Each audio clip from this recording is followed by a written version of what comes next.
GBI investigating superintendent fuel use. Article from the Valdosta Daily Times. Brittany Blake Brittany.Blake@gafflenews.com. April 7, 2023.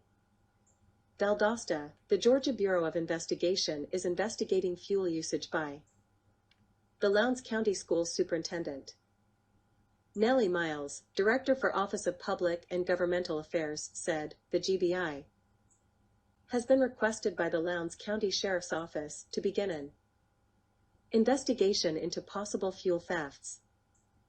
The Valdosta Daily Times received numerous tips that a community group of concerned parents and residents worked with a local attorney to circulate a petition to present to Lowndes County Sheriff Ashley Polk calling for an investigation into fuel usage by Lowndes County Superintendent SHAWN.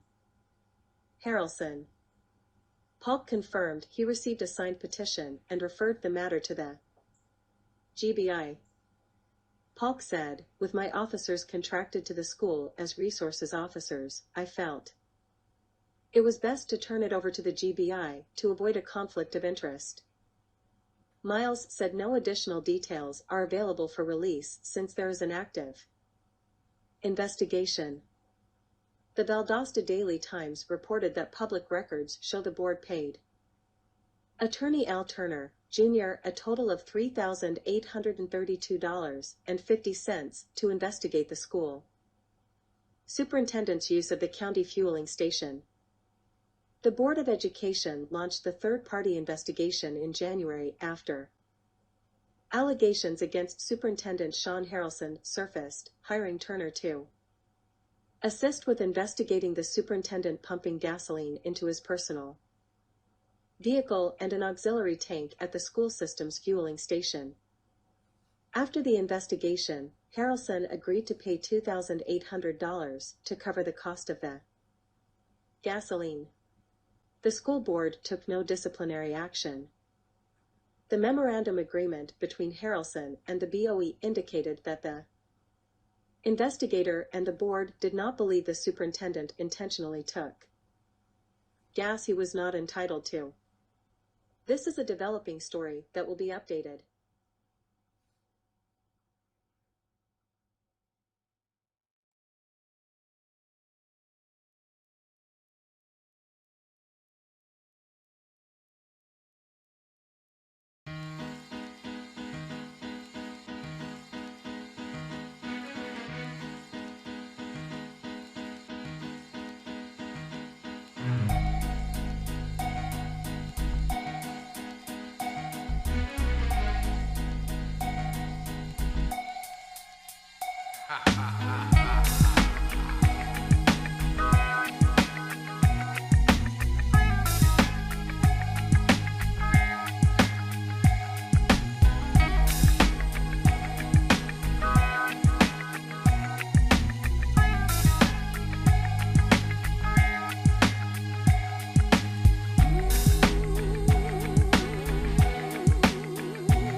our officers responded to the intersection of Country Club and North Valdosta Road, in reference to an accident with injuries.